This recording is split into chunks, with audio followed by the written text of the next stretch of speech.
video. I hope you're all doing okay.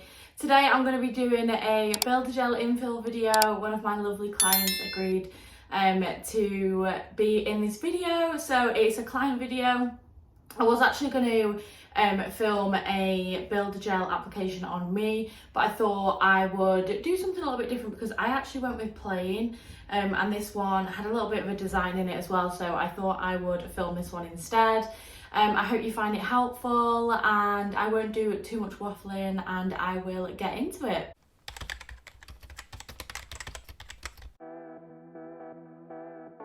So the first thing I'm going to do is I'm going to grab my e-file with the barrel bit, and I'm just going to take some length off of these nails because obviously, as you can see, they are super long and grown out, and this client wanted quite a bit of length taken off them. So I'm going to do with that first. I'm going to go in with my e-file, like I say, with the barrel bit and just take down the length.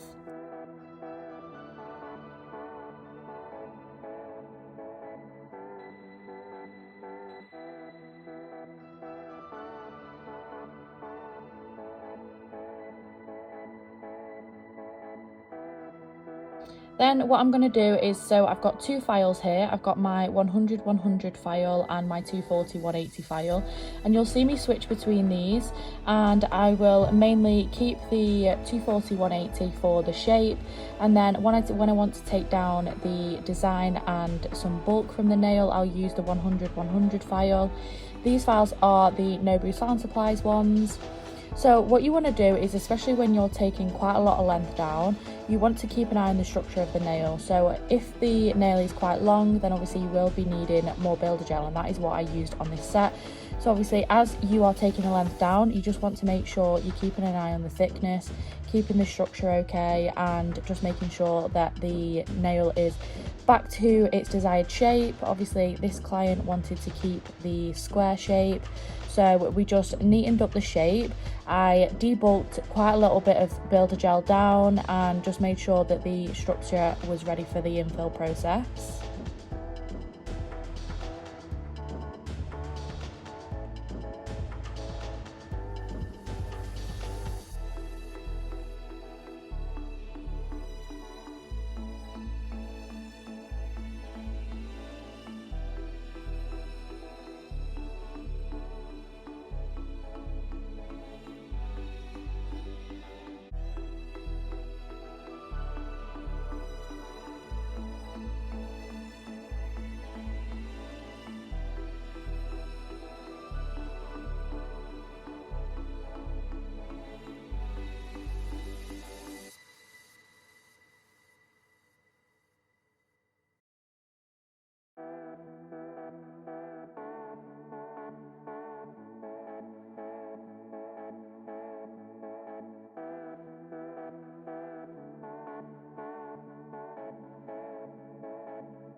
Another thing that I like to do is, you'll see in a little while, I'll grab the barrel bit and just neaten up the under edge, the free edge, just to make sure that there's still a really nice curve there, because like I say, when you're taking down quite a lot of length, obviously you can mess with like the structure a little bit. So I just make sure I'm looking at it from all angles to make sure that it is 100% where it needs to be.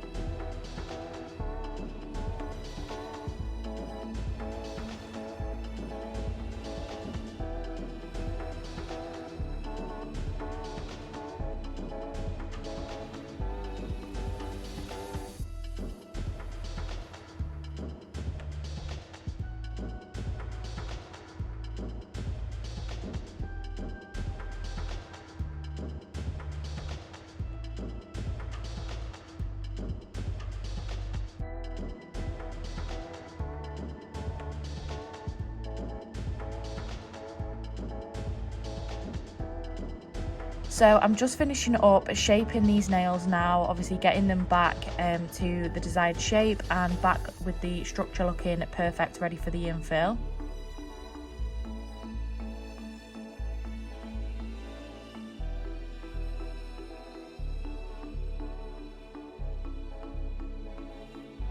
In this video, I'm just going to show the process of one hand, just so that the video is not too long and boring for you guys. But here you'll see that I'm just measuring up and comparing the length of each nail just to make sure they're all even, especially when I've just taken down the length with my e-file, just so I can keep an eye and make sure they are all even and neat.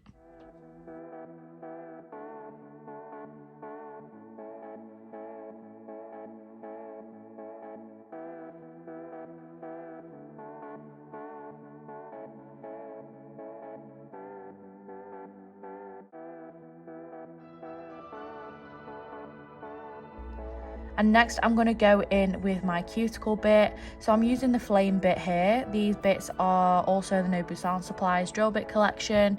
I'm using the flame bit, and what I'm going to do is I'm just going to go around the cuticle to make sure I'm lifting the cuticle off the nail plate and just getting ready for the infill process.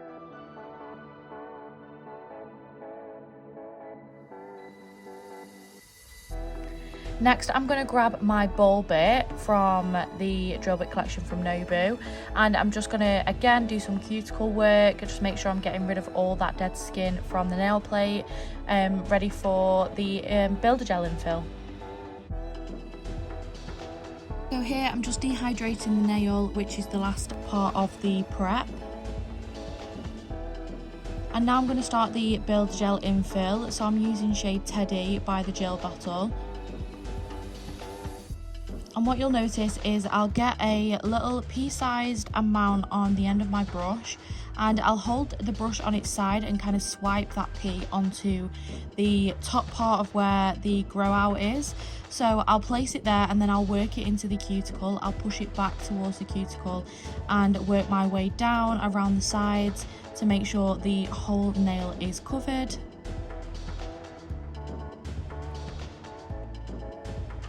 Now what I actually do is I do the 4 nails at a time. I'll set those under the lamp and then I'll do the thumb separately. The only reason that I do this is because I personally find that I notice that the product can slip when I turn the thumb. Obviously when I do the thumb and I turn it onto one side, some of the product can slip on the other fingers, so it's just a personal preference of mine. Obviously you guys don't have to do that, but I just like to do it like that way, just so that I can keep an eye on exactly where the product is and I can just set it exactly how I'm kind of happy with it.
So as I'm waiting for the other hand to set under the lamp, I'm going to just go in with my 180-240 file, and I'm just going to neaten up the side edges. That's literally all I'm going to do for refinement. As long as I'm happy, I'm just going to check all angles of it and make sure there are no kind of like lumps or bumps in it, and I'm pleased with it. Then I am going to just neaten up the free edge. I always neaten up the free edge just because I like to get them nice and sharp. And then I just give them a wipe over with my acetone.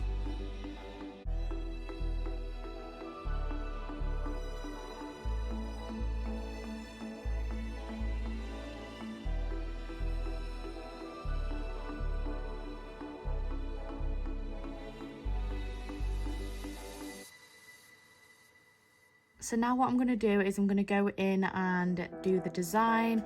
Now she wants a block colour on these 3 nails and then a French on the middle 2 with a little white heart on the ring finger and a layer of like a shimmer gel. I'm not 100% sure on how to pronounce this gel, which was like the shimmer over the top, so I'll pop it in the corner of which gel it is with by the gel bottle.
And now I'm just going to finish those with some cuticle oil and they are all done.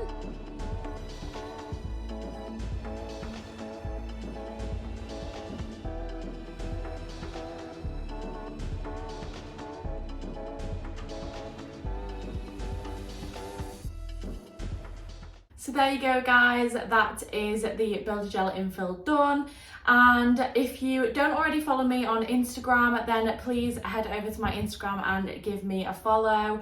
I have been putting quite a few stories on recently, just asking you guys questions regarding what you want to see, just putting a few polls on there as well, so make sure you are following me on Instagram as well to get all the behind the scenes on my nail pictures, stories for polls and stuff like that.